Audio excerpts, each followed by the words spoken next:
This is the Daily Contradiction, and I'm Sean Merelan from Burbank, California. Tonight's episode, The Receipt Heard Around America. Good evening, America. Welcome back to Daily Contradiction, the only show where the punchlines are free because the economy already charged you for everything else. Tonight's episode, The Receipt Heard Around America. Because nothing says America first quite like paying extra for things you already couldn't afford. Remember when Donald Trump promised tariffs would make China pay? That was the sales pitch. China pays, America wins. Factories return. Bald eagles start doing CrossFit. Everybody becomes financially secure. Simple. Except now courts have repeatedly ruled that large parts of Trump's tariff strategy weren't even legal. The Supreme Court struck down key tariff policies, and additional trade courts have blocked replacement versions too. At this point, Trump's tariff strategy has spent more time in court than some actual criminals. And here's the part nobody puts on campaign posters. American businesses are now receiving billions in tariff refunds after those rulings. More than $20 billion has already been refunded, with tens of billions more expected. Think about that. When your policy creates an $85 billion refund process, that's not economic genius. That's Amazon returning your entire presidency. I was reading about a small business owner who spent months dealing with higher import costs.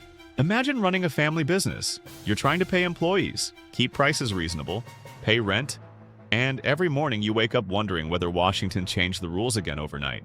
At this point, running a small business under these tariff policies feels like playing Monopoly with somebody who keeps inventing new rules every time they land on Boardwalk. And Americans are noticing. Poll numbers have been sliding, including on issues that used to be Trump's strongest selling point, the economy. Recent surveys show approval ratings falling into some of the lowest territory of his political career, which creates one of the greatest contradictions in modern politics. Trump sold himself as the businessman president, but Americans are looking at grocery prices like they're reading luxury car catalogs. You walk into a supermarket for eggs, bread, and milk. You leave wondering if you accidentally financed a yacht. And every time a court blocks one tariff plan, another tariff plan appears. It's like watching somebody repeatedly fail a driving test and respond by buying a bigger car. The courts say, you can't do that. Trump says, fine, I'll do it differently. The courts say, still no. Trump says, okay. But what if I do the exact same thing with a different title? At this point, even legal scholars are probably keeping a spear in next to their constitution. And meanwhile, America has become one giant reality show. Every morning, there's a new episode. Will it be tariffs, court rulings, a social media meltdown, a political feud, or all four before breakfast? Nobody knows. CNN probably has emergency graphics preloaded at this point. That's the real contradiction. Trump built his brand on strength, winning, and getting things done. But increasingly, many of his biggest announcements end the same way. In court, with judges, and giant legal documents explaining why things don't work the way he said they would. That's all for tonight's Daily Contradiction. If you enjoyed this episode, help us keep this channel growing.